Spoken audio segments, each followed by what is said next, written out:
विकास कामात कुणी आडकाठी आणू नका।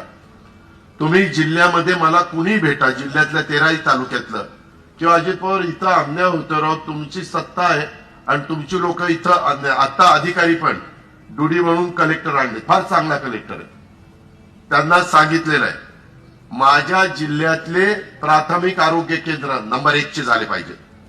ओपीडी माझ्या गरीब महिलांना, माझ्या गरीब पुरुषांना तिथं मस्तपैकी ट्रीटमेंट मिळाली पाहिजे।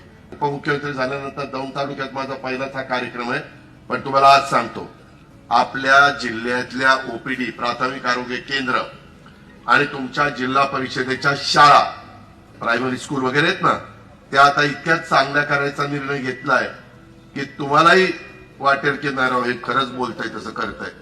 अशा पद्धतीनं सीओ म्हणजे मुख्य कार्यकारी अधिकारी गजानन पाटील त्यालाही सांगितलंय भेदभाव करायचा नाही, गावाला दिलेल्या पैशाचं काम चांगले दर्जेदार झालं पाहिजे, क्वालिटीचं काम झालं पाहिजे आणि खरोखरीच लोकांना समाधान वाटलं पाहिजे।